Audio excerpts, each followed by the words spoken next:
Welcome to our second VIPROM webinar talk on Beyond Bias, Exploring Cultural Responsiveness in Domestic Violence Trainings. My name is Birgit Breninger. I'm from the University of Salzburg, Transcultural Communication Division of the Communication Sciences Department in Austria, and together with my colleague, Ximena Lainfiesta, it's our pleasure today to introduce you to one of the most passionate tasks of the VIPROM project, how to make domestic violence trainings more culturally responsive. So let's dive in and explore it together. What's going to happen? So this is briefly an outline what we're dealing with. We're going to start with an introduction, a short one, I promise, then we move on to biases and blind spots. We explore culture in the context of health. Then we check out how to block bias with diversity, and Ximena will briefly introduce the clinician's coaching tool, the 5 hours of cultural humility. And then you'll get a unique sneak peek of our creative training items that are still in development. So at the end, we'll all have your questions and hopefully answer them and get a notion of new ideas and inspirations that we can work with. And yeah, so I think we're ready to go. People will still enter as we start, but I think it's time to talk about bias. So we are all biased. Yes, duly noted, we know. And what's even more unfortunate is that we all have biases, especially the unconscious kind. So what? The problem really is that biases often prevent us from doing our best work. They get in the way of respectful care and good collaboration. They result in weak performances and serious decision-making errors. So fighting our own biases has become a sort of a battle cry for most of the professional fields, not just medicine, also business and academia, of course, research biases that we are facing and dealing with. So on the other hand, biases is also what shapes who we are, our biases and assumptions. And on the bright side, we can actually rebias or be rebiased. And in the next 45 minutes, we're briefly talking about how this can actually happen and how can it be achieved, how to move from an ordinary pedestrian training to a transformative training. So let's get to it. A short introduction as promised, and we start with a quote here. The Lancet Commission on Culture and Health, they argued that the systematic neglect of culture in health and healthcare is the single biggest barrier to the advancement of the highest attainable standard of health worldwide. And when, from our point of view, when we're dealing in multicultural environments, do's and don'ts lists are not enough anymore. We cannot really inspire people to act anymore with just knowledge. So intercultural learning and intercultural competence underpins the effective trainings. And this is what we've been trying to do in VIPROM, to try and create or craft inclusive mindsets, socio-emotional skills, behavioral repertoires that cross cultural boundaries, that promote societal transformation and that drive long-term change in health system. So away from the do's and don'ts lists towards a bit more, how can I put it? A value for difference, to genuinely respect and embrace difference, to be able to do that. This is what we are aiming for in transformative trainings, moving from information to transformation. And the problem now is how to do it. And our VIPROM training modules, all 10 of them. And, this was a really good idea to just put extra intercultural sensitive training items into the respective modules, but it wasn't enough. What can we do? How can we transform them? That was at stake. How can people highlight cultural aspects of the respective items without being themselves interculturally competent? And this is what we've tried to do. It's not enough to just simply add cultural items in training modules. So we started with biases. And biases and our blind spots. What do we fail to see and what do we fail to react upon? And we have this notion of bounded awareness, the common tendency that we exclude really important, relevant information, not intentionally, but because we can't see it, yeah? And this kind of bounded awareness results in systematic failure to see information that's relevant, not only in professional settings, but also in personal settings.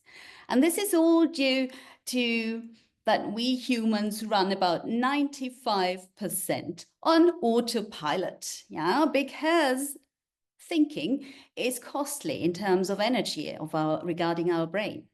So we're dealing with two systems, as we refer them to. It's like the implicit system number one, that we are very unaware of and very unconscious, and the explicit system number two, the one that we are aware of and conscious of, yeah?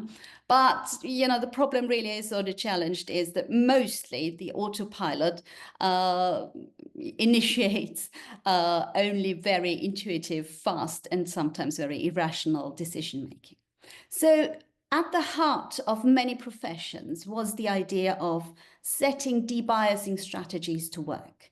But it's not that easy that you can just train to not being biased. You really have to put it into a general context when regarding intercultural competence in this case. So debiasing strategies as replacing stereotypes, stereotypical responses with non-stereotypical ones, or counter-stereotypic imaging. You imagine counter-stereotypical diverse people in more detail.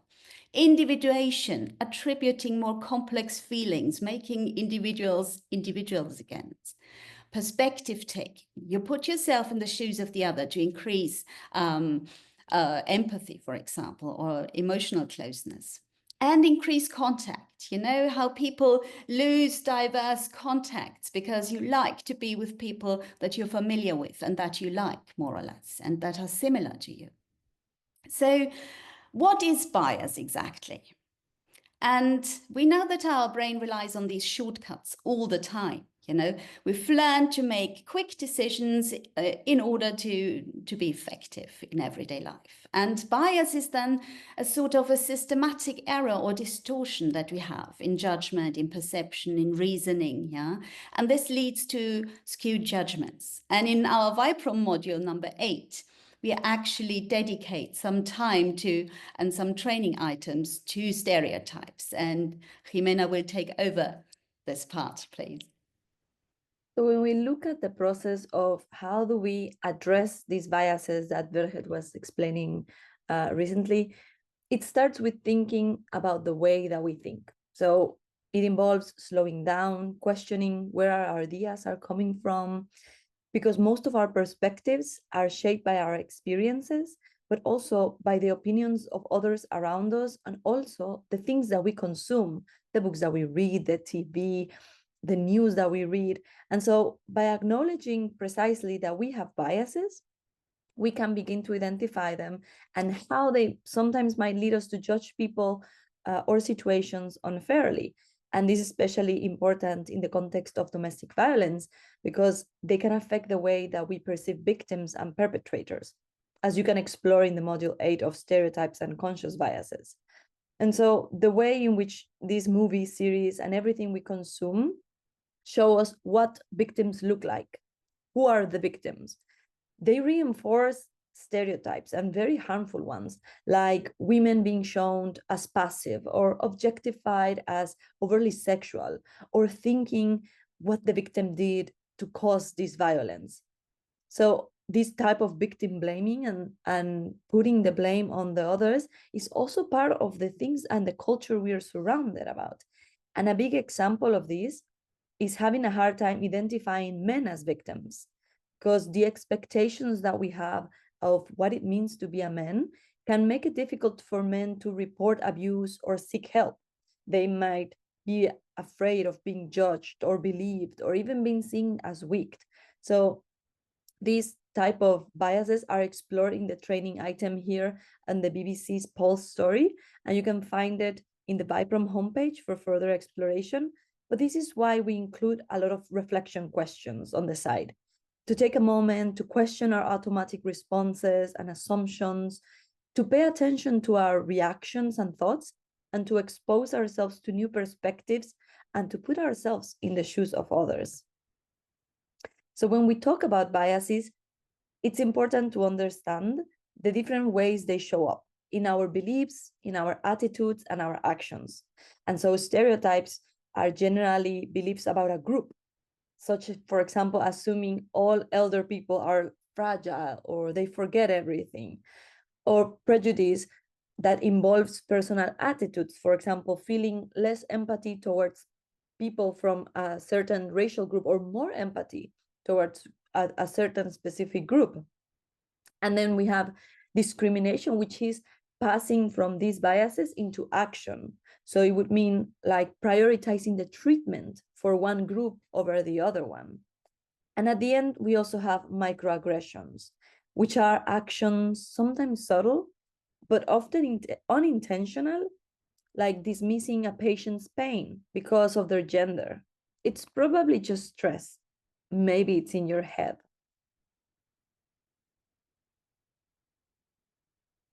So I leave Birgit to the next slide. Thank you. So back to bias and culture. Now, how are cultural others affected by bias? And, you know, we put the link in. We have a whole catalogue of biases. You know, we are so biased, literally, it's problematic to list them all. But just to give you a few ideas, you know, cultural bias is perhaps very important. It's the interpretation and judgment of phenomena by the standards of one's own culture. That is very important. Prove it again bias. You know, marginalized people often have to work much harder and are forced to prove their competence over and over again. Affinity bias. We really tend to like those people or favor them who share our interests, backgrounds, and similar experiences. Yeah, and so we tend to unconsciously reject those who act or look different to us.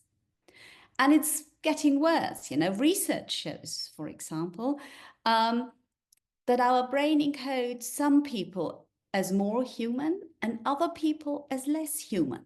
Yeah.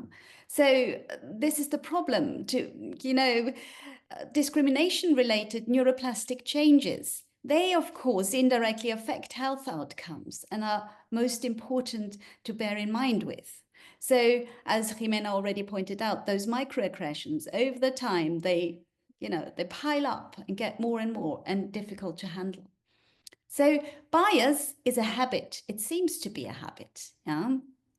And it's all rooted in vision, we think, or we are most sure about it by now, yeah? So since our brain evolved to predict, you know, by actually encoding the biases and assumptions that really helped us, that were useful in the past, yeah? We are never able to see cultural others in a neutral or objective way. Yeah, it's not, we cannot unthink this, unlearn this. Yeah, perception is always already motivated by our past experiences, by habitualized actions and attitudes, cultural norms, the things we attend to and do not attend to, selective ways of visual processing. For example, what you see in the picture or what you don't see. This is already a past experience that you have encoded. So bias is a habit. What to do with these habits? And I really like this, we all make sense to ourselves, just not to other people statement, yeah? So it's really the biases and the assumptions that we have. They shape who we are, how we can think, yeah? And we can never really leave these biases, yeah? They're kind of this infamous box that we think in, yeah? And especially when it comes to creativity or creating possibility, you know, the idea of stepping outside this box is not really helpful because we cannot step outside. It's not like glasses that you can take off and wear, yeah? So how do we do it then? Yeah.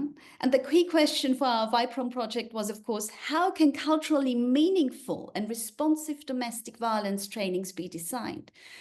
They have to be meaningful to the people, because otherwise they don't make sense and they don't think it's relevant what they know.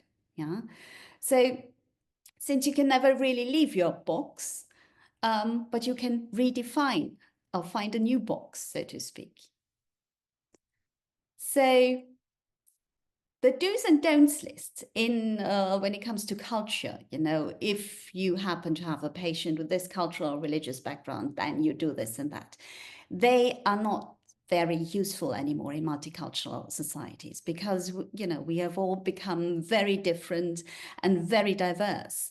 So what we truly need to work with is trying to graft inclusive mindset, to create new mindsets, you know, instead of studying biases, knowing, okay, now we have this and that bias and this is what it does to us.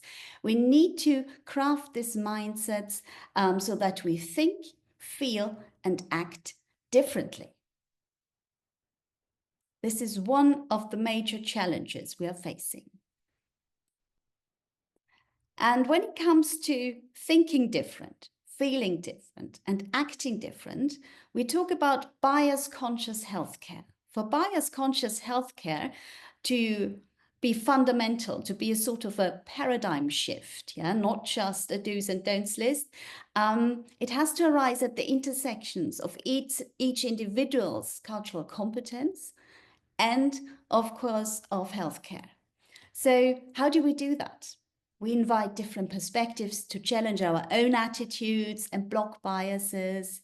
It requires courage and humility, because when you do it differently, people don't like it. It's not about handling patients or employees. Your employees are diverse as well, but about growing with and in sociocultural relationships. And in order to include this kind of idea of culture, and culture in all its complexity, and not just in its national stereotype, you know, Germans are like this, Austrians are like that, we need to go back to the very beginning. What is culture? Yeah? How is it defined? So culture in the context of health has acted as an invisible gatekeeper for a very long time, especially in domestic violence, you know, where you have individuals' culture influences help-seeking behaviors, the different ways domestic violence is experienced and interpreted, culture-specific risk factors, cultural values that are endorsed. So culture is more than just a national identity focus that we need to work with. So if we are going to put culture to work its magic and, you know, working against bias and against stereotypes, microaggressions, changing the workplace for more bias-conscious healthcare, more inclusive healthcare, we need to revisit the concept. And the concept of culture needs to be interpreted from a biosociological approach. Because culture is actually functional. We need to remember that culture has these benefits for our survival. Yeah, it confers, you know, the benefits to optimal functioning of societies, and of course, it confers psychological benefits. Yeah, epistemic security, where we belong, what happens to when we die. Yeah, and so the next model is, for example, the neurocultural interaction model.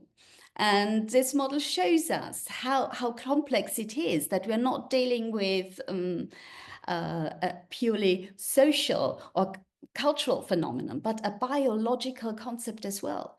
So we actually, you know, adopt cultural values and practices, then we enact them, yeah? And this kind of repeated engagement forms culturally patterned neural activities. It shapes our brain. Yeah? And for this, we can act automatically and spontaneously in a certain culturalized way. And this is like fascinating because it confers authenticity. It is perceived as authentic behavior. Yeah? And the cycle starts again and again. You know, this is not the optimum model, but this is just for you to get an idea how we are shaped. We are culturally conditioned, Yeah, it's not, we can never ever be objective in the sense that we would like to be very often in research and science.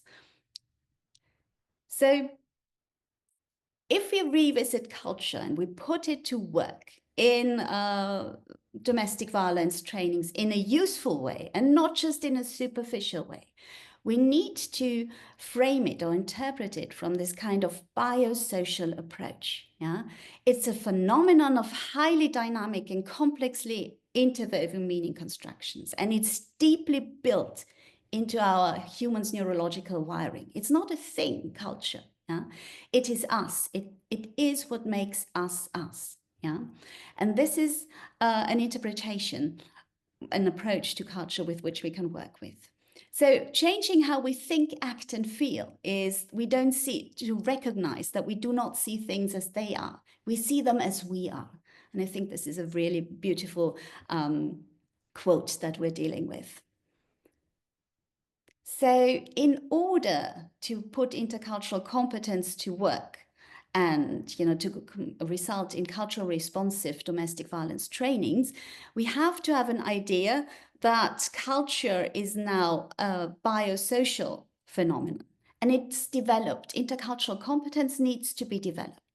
And it's very much to do with how you see things, because it's rooted in vision. Yeah?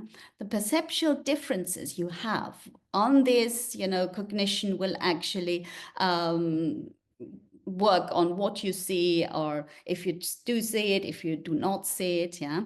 And so we have this framework of how can you develop intercultural competence? And it moves from ethnocentric points of views, yeah, where your own culturalized view is the normal one, the viable one, the important one, to ethno-relative mindset, the one that accepts the existence of others but cannot generally appreciate it, and the intercultural mindset, which is important for inclusive mindsets. Yeah, so inclusive mindsets, how it is able to truly value difference based on a successful integration of cultural otherness into the neurological wiring. So how to block biases, yeah? Crafting inclusive mindsets with intercultural competence. That would be was our aim of developing these trainings. So we have to unsilence the voices. We seek advice from people whom we would not normally ask to seek advice. We seek out people that we actually disagree with.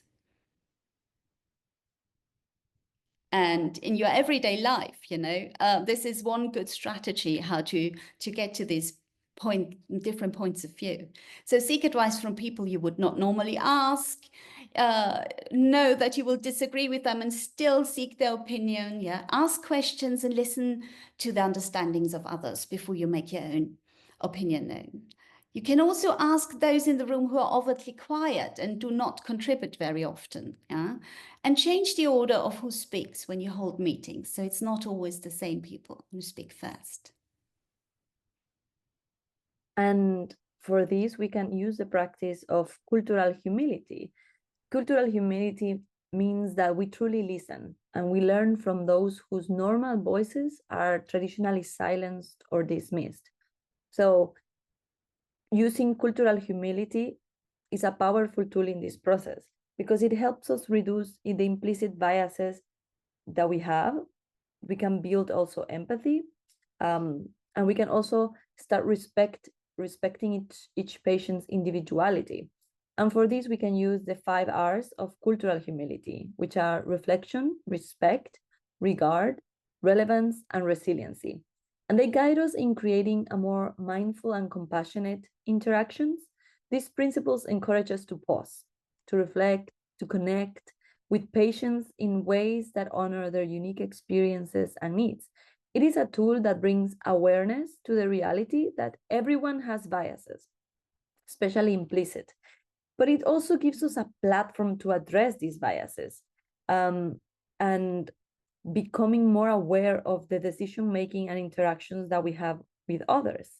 So in the next slide, I will give you a quick overview on each of these R's. But before we go there, I have to remind you that to help you apply these principles, the Intercultural Handbook will be part of the VIPROM roadmap, and it will offer guidance of how to use these trainings and additional materials, and it will be available starting January 2026. So how do we practice cultural humility? And on the first stage of reflection, we want to be open to learn from others, because there's always something valuable to gain from every encounter. We also want to respect and treat everyone with dignity and ensure that they feel heard and valued in their care. But we also want to have regard or being aware of our unconscious biases and strive to make patients feel understood and respected, and make it relevant in how cultural humility plays a role in every single one of our interactions, and it aligns with our healthcare values.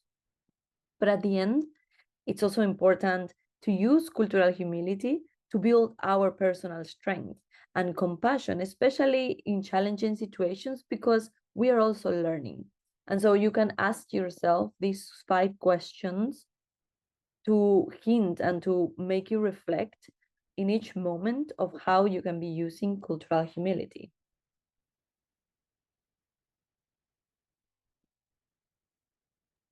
So, culturally responsive domestic violence trainings, how to design them. That's at the heart of our VIPROM challenge here. So we need to move beyond the to-do lists and focus on developing to-be mindsets. We have to craft inclusive mindsets, people who actually act on what they know. Yeah, have different feelings towards other people, and the deep level changes, to actually initiate those and address them. That is exactly where we'd have to go with our new training items.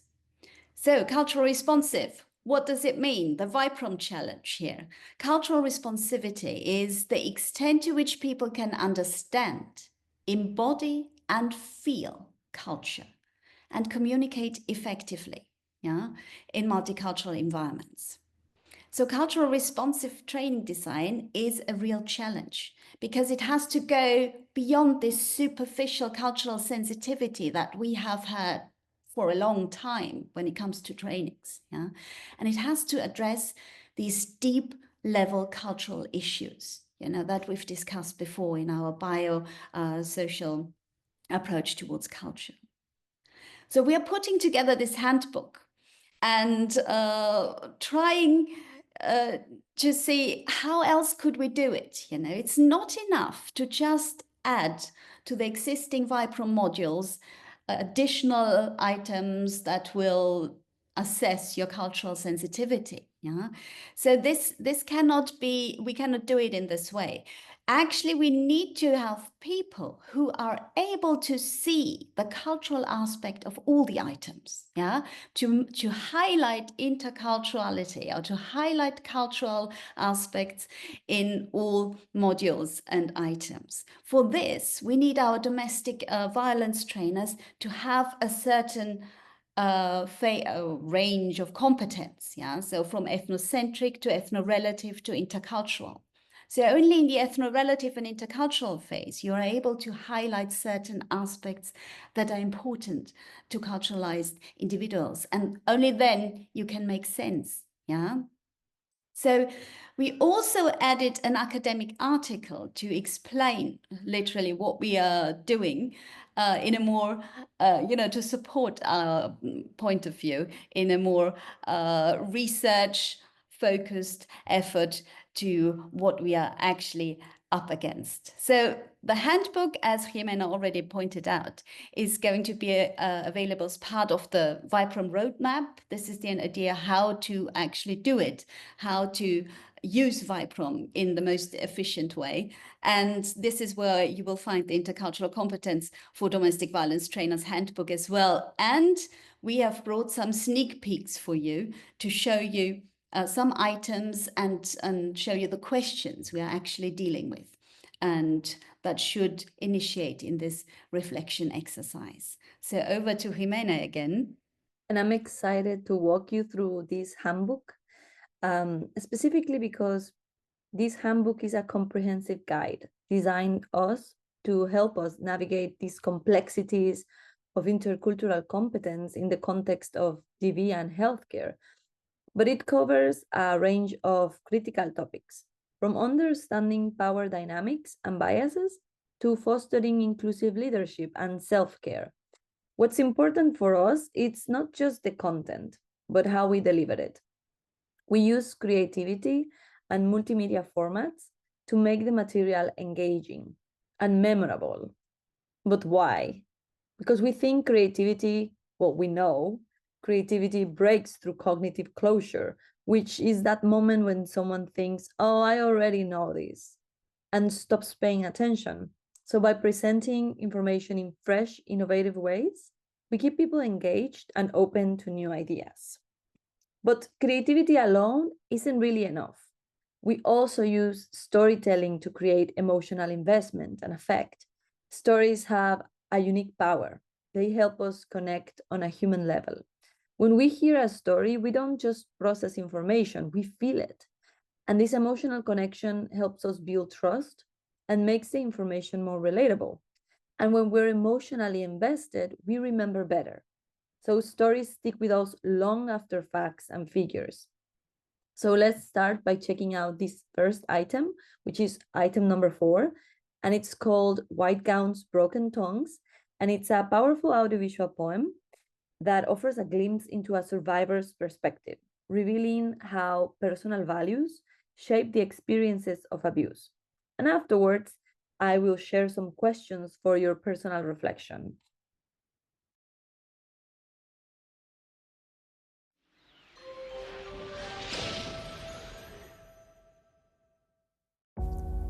Sometimes, I wish that what happened to me had never happened at all.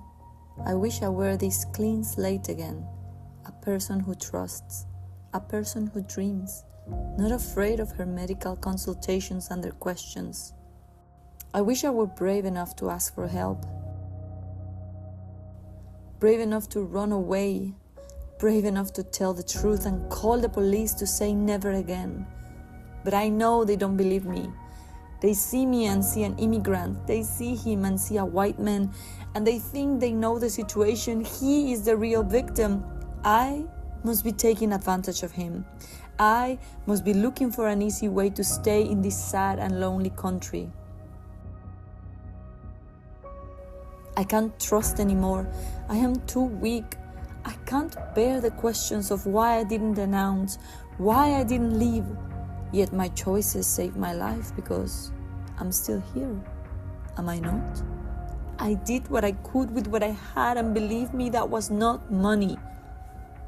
Foreign languages, foreign cities. I needed to run away and never look back. I needed safety and a shoulder to cry. But I only got worries, judging eyes, and hurting questions. I don't want to go to the doctor again. I don't want them to see my naked body and enter it and cause pain. I don't want the condescending looks, the know-it-all discourse. I want to be believed, to be seen beyond a body and a 15-minute appointment. It took me days to prepare and be here, for them to look at me and discard me as fast as possible. There is no time for my story. There is no time to be heard. There is never enough time for me. I don't have visible scars to prove anything. Those live solely in my mind and in the nightmares that will wake me up forever. In my new relationships filled with fear and distrust, in my avoidant looks and how I keep myself alone and safe to prevent pain forever entering this body again. It's called shame, guilt, anger, sadness, regret, fear, confusion, anxiety, frustration, helplessness, trauma, depression, and grief. Yet everything started with love.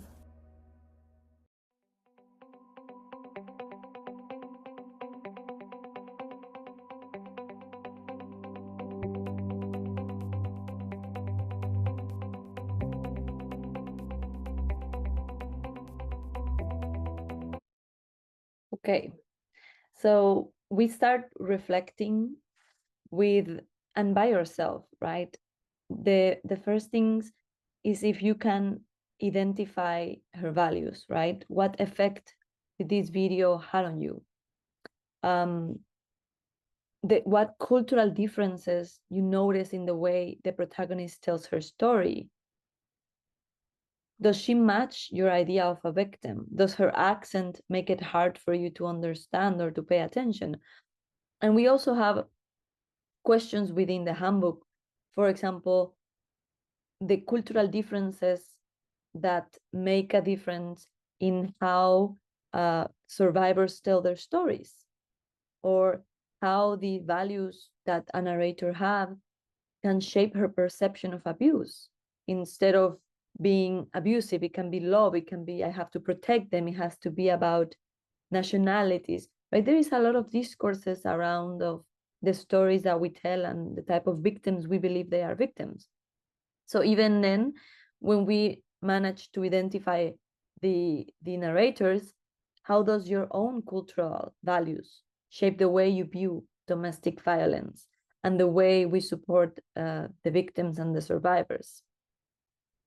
And it's very interesting to use this approach because in the context of TV and healthcare, trust and emotional connection are essential. So victims often come to us in moments of vulnerability, and how we communicate with them can make a difference. So by using storytelling and creativity, we not only educate, but also inspire empathy and understanding.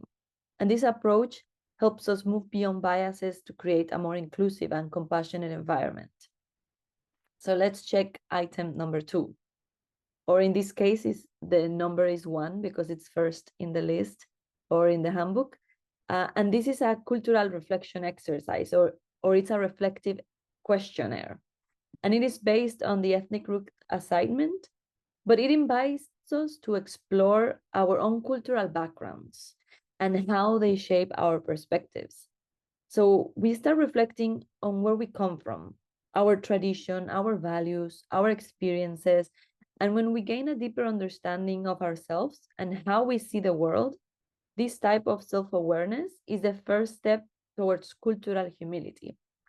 And so when we take the time to learn more about our roots, we begin to recognize how our assumptions and our biases are influenced by the way we were raised and the environment we were raised on. So let's take a look on this.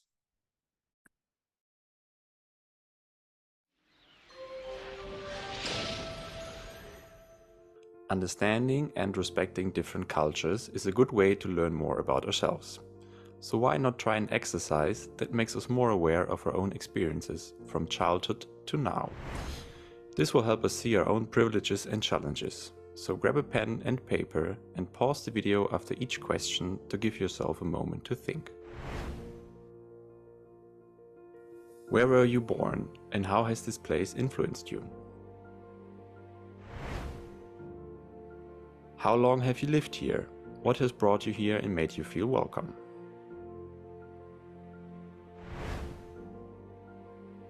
What do you know about your parents' and grandparents' cultural upbringing? What cultural traditions, values, or customs were part of your upbringing?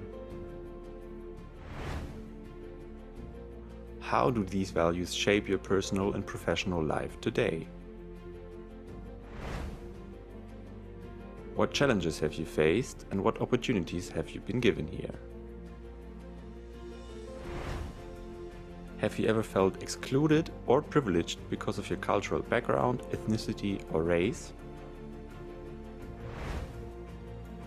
How do you navigate situations where your cultural values conflict with those of the dominant culture in your country? How do various factors like ethnicity, age, family, education, etc. impact your interactions with patients? Do you actually know what your patients want? Or are you just assuming they want the same as other people in your culture?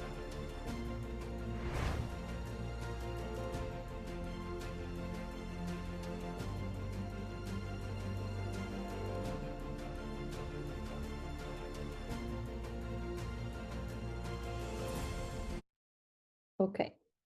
So this exercise or this questionnaire, well, traditionally you would pause after every question, you would write it down and think long about each of the questions, but it isn't just about looking inward.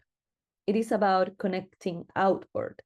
And it's by understanding our own cultural identity.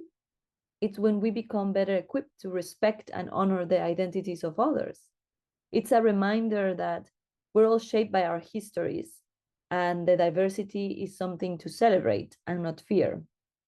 So how do your own cultural values shape the way you view domestic violence or support survivors? It's a similar question that we have, because in so many ways, how our upbringing, how our past, how the way we have seen things happen in our surroundings shape the way we see what happens in our practice and in our daily life.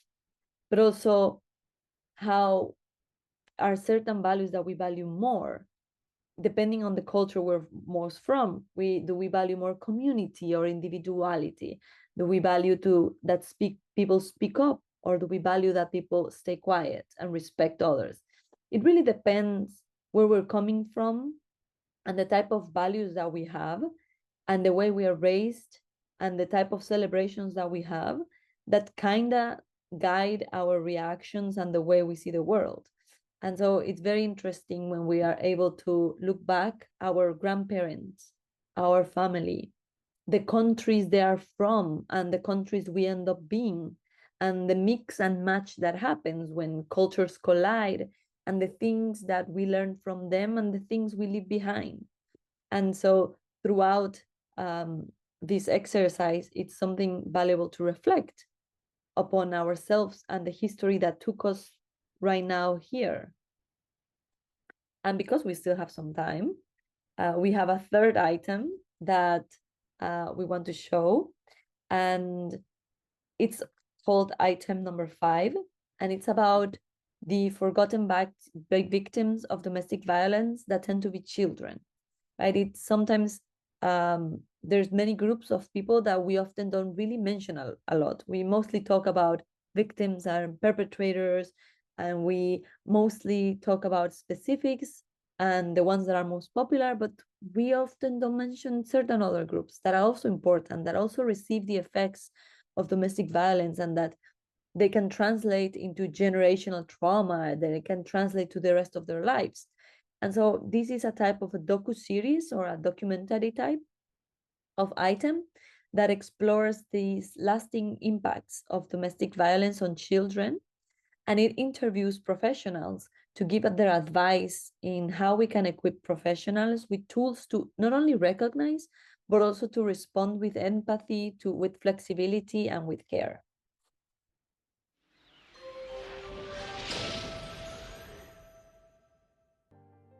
In a house, on an evening, in your neighborhood, dinner is being prepared. The mother is cooking. The father is on his phone, and the children are playing in the living room. Then suddenly, the father leaves his phone and heads to the kitchen. He starts shouting. The children pause. They hear their mom screaming, broken glass. They are afraid and helpless. They hear the sound of the ambulance. "Mommy will spend the night in hospital," says Granny, as she comes to spend the night looking after them. What they have heard, witnessed, and felt will change their lives.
I think there is a correlation, often a correlation between domestic violence towards a partner, for example, and domestic violence towards children. If there is a family member who has witnessed violence as a child and is perpetuating the cycle, they may be violent toward their partner and the children, or just toward their partner. And this is something that's very difficult to differentiate and needs to be explored.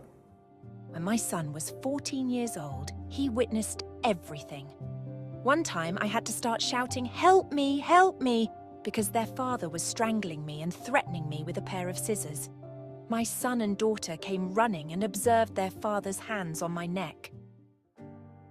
The direct effects that you can see in children who witness domestic violence with their mothers, the most common is changing of the behavior. You can see sometimes behavior problems, or children start to behave in another way they used to, and can be more scared or even afraid all the time, or sometimes you also can see the kids start to be more aggressive. The indirectly effects in long terms with children who are witnessing this kind of situation can be psychiatric disease, such as anxiety, depression, and we can talk also about trauma that can develop several consequences like neurological, cognitive, and behavioral consequences. When they saw the last aggression, my daughter and my son grabbed their father and said, "Let Mama alone. Let Mama alone." They would stand next to me so that he wouldn't hit me. The time he hit me, my 3-year-old daughter told her father, "Mama's good. Mama's very good. Why did you hit her?" We see the effects on children when they have difficulties in their families, and this can be, it doesn't necessarily have to be violence, but it can be violence or abuse. And there's no question that medical professionals are in a role where they can intervene. We see children in the emergency room, no matter what our specialties are, we see children come into the emergency room and we see the families right away, and sometimes we have a sense that something's not right. Sometimes it's the behavior of the mother around the father, or just something in the room. And this is the moment where we can intervene, where we can talk to the mother alone and ask her if she's safe. Of course, if we are worried that the child has actually been a victim of violence, then it is our obligation to investigate that further. But even if it's more focused on the mother, our concern as pediatricians is always the health of the child, and there's no question that the health of the mother largely affects the health of the child. I think it would be important to integrate things like intercultural communication in the medical curriculum. It's the first step. The medical studies have evolved a lot over the last years, decades, for the better, and that there's much more focus on the patient as a whole. But a patient as a whole includes the social context as well. And if medical students are taught from an early stage that this is part of taking care of their patients as much as listening to their lungs, then they will continue their training prioritizing this. My son has beaten me. I know he suffers because after the beating, he comes to me, cries, and says he is sorry. He sometimes acts just like his father. One thing that really worries me is what will happen when my son has a girlfriend. I don't want him to beat her because she tells him she wants to end the relationship, or because he sees her with another guy. The same story could be repeated all over again. The best way to reach the kids is communicate with them. But why kids communicate and how they communicate? They communicate about their own language, and the own language of the kids is playing. So the most important thing to learn is how to play with a kid. And if you are playing with a kid, you can reduce the barriers that the kids are in any situation. So it's interesting when you use art or play therapy with the kid. So the kids can draw, the kids can play, and also in this situation we use like non-verbal communication. And when you use non-verbal communication with the kids, they are more open to talk about their feelings, their fears, and what they want and what's happening in their house. And another way, nice way to do it's role playing and pretend play. It's also a good strategy that can use even when you are in the doctor context or in a school context. One example that we can use for understand more the emotions through the drawing, it's drawing with the kid. When you tell the kids, draw this, or draw your family, draw what's happening in your house, that's not the right way to go. It's better if you sit with the kid together and let's draw together. I will draw my family, I like to do this, I like when my mom do, I don't like when this happen. And the kids start to talk when they start to drawing. And it's the way that we can avoid another trauma with the kid.